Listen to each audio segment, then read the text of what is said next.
तमाम जो भी हमारे झारखंड के लोग हैं, हम तो चाहेंगे कि आज इस आंदोलन के दरमियान जो भी यूट्यूब प्लेटफॉर्म रहे, सोशल मीडिया के माध्यम से या फेसबुक पेज से रहे, जो भी हमारे लड़के हैं जो अपना पेट्रोल भर के गांव-गांव जाकर अपने विचारों को, आंदोलन के जो युवा हैं उनके आइडियाज़ को गांव-गांव तक पहुंचा रहे हैं, उनको फॉलो करें।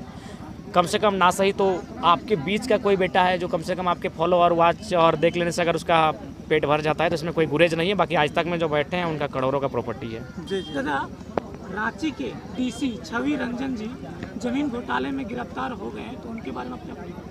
देखिए, हमने तो स्पष्ट शुरू में ही कहा है कि सबसे ज़्यादा अगर संपत्ति बढ़ी है तो झारखंड के आईएएस और आईपीएस की बढ़ी है। और एक बिजनेसमैन के साथ हम हाल फिलहाल बैठे थे, हालांकि हमारे उम्र और कद पद बहुत छोटा है, लेकिन अब बड़े बड़े लोगों से थोड़ा हम लोग बैठते हैं कभी कभी, तो उन्होंने स्पष्ट कहा कि झारखंड के लगभग 90% जो आईएएस आईपीएस हैं उनका दिल्ली में ऐसी जगह फ्लैट है जहाँ फ्लैट का दर आपका शायद 15 लाख बोलें कि करोड़ में बोले, हमको कंफर्म नहीं, एक बार कंफर्म 15 करोड़ से फ्लैट स्टार्ट होता है दिल्ली के इतना महंगा जगह में। कौन? झारखंड के आईएएस आईपीएस। तो ये लोग लूटने के मकसद से आए हैं, ये इनमें मानवता नहीं है भैया, साफ साफ कहेंगे।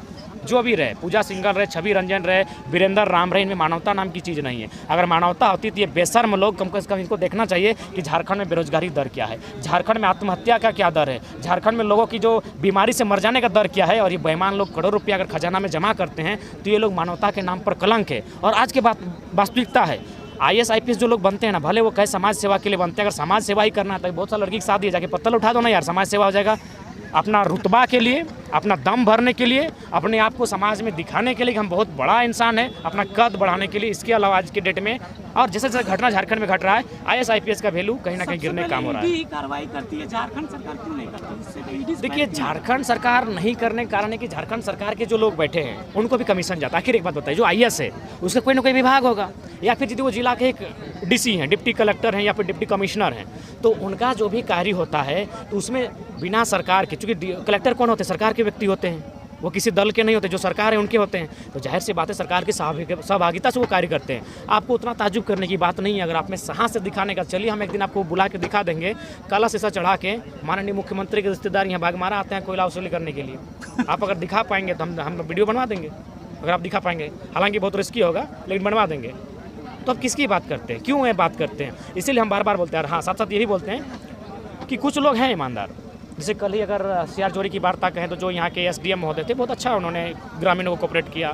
जो एसडीपीओ महोदय थे शेखावत सर और सिंह साहब, दोनों ने बहुत अच्छा कोऑपरेट किया। तो ऐसा नहीं कि हम लोग जो भी आईएएस आईपीएस है सब बुरे हैं। जो 1% अच्छे हैं उनको हम लोग अभिवादन करते हैं, उनका धन्यवाद करते हैं। लेकिन मैक्सिमम जो लोग हैं इस राज्य को लूटने के उद्देश्य से ही आए हैं। उनकी नज़र है यहाँ के खनिज संपदा पर, खासकर कोयलांचल एकदम कोयला से ये लोग लबरेज है।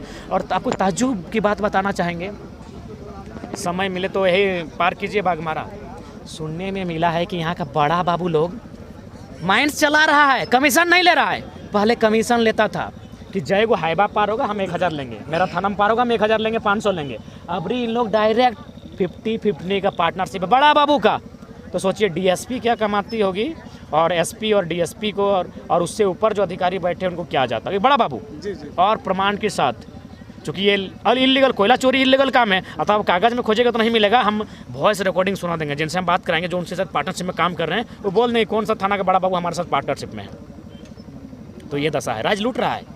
तो हमारी युवा को चिंता ही नहीं है, युवा ड्रीम 11 में बिजी हैं। सीआईएसएफ रहे, फॉरेस्ट रहे, उन लोग का मकसद ये फॉरेस्ट, जितना फॉरेस्टर बनने के बाद जितना जंगल से लकड़ी कटाई हुआ है उतना कभी नहीं हुआ है। और सीआईएसएफ बनने के बाद जितना कोयला चोरी हुआ उतना कभी नहीं हुआ है। उनके और काम आसान हो जाता है, क्योंकि ग्रामीण डरते हैं, फॉरेस्टर से डरते हैं, सीआईएसएफ डरते हैं, लेकिन विधायक तो नहीं डरते हैं। तो सीधा उनको भी सेटिंग करके बहुत अच्छा पैसा कमाया जा रहा है। और कोयला का बहुत अंधाधुन, माने हमको ऐसा लगता है ना कि अगर सिर्फ कोयला की कमाई को मद्देनजर रखा जाए तो झारखंड, बंगाल और बिहार को बैठा खिला देगा। अगर मजदूरी की मैंने एवरेज अगर 20,000 की नौकरी अगर दी जाए, एवरेज 20-25 हज़ार, तो हमको लगता है बिहार और बंगाल को बैठा खिला सकता है। झारखंड में इतना कोयला है। लास्ट सवाल था, आज के झारखंड वासियों को क्या संदेश देना चाहते हैं? संदेश ये देंगे कि राज आपका लूट रहा है, थोड़ा सा बचाने की चेष्टा करें, थोड़ा सा जागरूक हो जाइए, अपने अधिकारों को स्टडी कीजिए और देख सकते हैं। और सबसे विशेष रिक्वेस्ट, एकदम ज़मीन 1 इंच हर हाल में मत, एकदम मत बेचिए। ज़मीन जैसे ही बेच रहे हैं, बाहर के लोग आ रहे हैं, अपनी संस्कृति को स्थापित कर रहे हैं। आज जो आपको बन्ना और बिरंची दिख रहे हैं, अश्लीलता परोसते हुए, घर है बाहरी बिहारी के हमरा के बाधा डिक पासे हैं। एक दिन एगो गिदर एक्सीडेंट भेलै, कोई और केला यहाँ कर लोकल और केला यहाँ कर माने बड़ा यहाँ कर आंदोलनकारी बना। तो बुझे पारे ना था। देख भाई ओखनी के एगो जर है ना ब्लड, हमनी ब्लड हमेशा लागो कृषि वाला, हमनी सब के लई के चलल। कभी भी हमनी घर के मांगे लाओ तो हमनी माय मुश्किल देखिए आचार पे बहराए के देख, और तो यहाँ बजरवा के लग दुकान चल जाइए एगो डूभी में तो छी थू कर रही दूर रहो सला, ऐसा शब्द निकाल के दो। बात तो हमनी एगो लगा सॉफ्ट नेचर के इंसान, सहिष्णु इंसान, झारखंड के माटी के लोग, तो हमनी स्वभाव ही सरल हो। और ओखनी हमनी संग अगर मैसेज जीतो तो जाहिर सी बात है हमनी एकदम कट छंट के बेकार के खत्म भे जीवे, मैंने साफ भाषा में हमनी नहीं। अगर ओखनी के साथ अगर हमनी कंफर्ट रहतलिए तो कि हमनी पूर्वज के बोका लगले गर्दन कटाई के अलग राज लेते।